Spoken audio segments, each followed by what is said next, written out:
നമസ്കാരം ശ്രീകാന്ത് സാർ. ഞാൻ ത്രിമധുരത്തിലെ കൃഷ്ണാനുഭവങ്ങൾ കേട്ടാണ് ഒരു കൃഷ്ണഭക്തയായത് എന്ന് പറയാം. ഇപ്പോൾ ശരിക്കും ഒരു കൃഷ്ണഭക്ത തന്നെയാണ്. ഞാൻ ഈയിടെ ത്രിമധുരം ഗ്രൂപ്പിൽ അംഗവുമായി.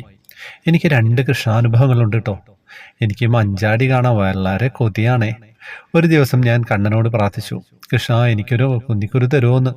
ഞാൻ മഹാദേവ ക്ഷേത്രത്തിൽ തൊഴുത് മടങ്ങി വരുന്ന വഴിക്ക് ഒരു മഞ്ചാടി കിടക്കുന്നു. എനിക്ക് വലിയ സന്തോഷമായിട്ടോ. ഞാൻ അതെടുത്ത് പൊന്നുപോലെ സൂക്ഷിച്ചിട്ടുണ്ട്. എൻ്റെ കണ്ണൻ എനിക്ക് തന്നതാണ്. അങ്ങനെയാണ് എൻ്റെ വിശ്വാസം. പിന്നെ എൻ്റെ ഒരു അനുഭവം എന്താണെന്ന് വെച്ച് കഴിഞ്ഞാൽ, എൻ്റെ മോള് ബാംഗ്ലൂരിൽ നഴ്സിങ്ങിന് പഠിക്കുന്നു. 3ാമത്തെ വർഷമാണ്. അവിടെ ആഹാരം അത്ര നല്ലതല്ല എന്നും അവൾക്ക് പരാതിയാണ്. ഇടയ്ക്കിടയ്ക്ക് ഛർദിലും വയറിളക്കവും വരാറുണ്ട്.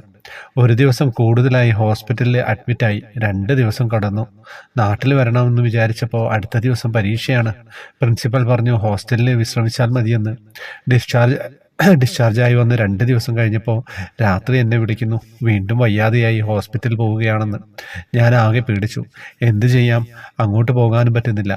ഞാൻ കൃഷ്ണനെ വിളിച്ച് പ്രാർത്ഥിച്ചു, കൃഷ്ണ എൻ്റെ കുഞ്ഞിനെ കാത്തുകൊള്ളണേ, അസുഖം വന്ന് എൻ്റെ കുഞ്ഞിന് ഒന്നും വരരുതേ, മാറ്റിത്തരണേ എന്ന്.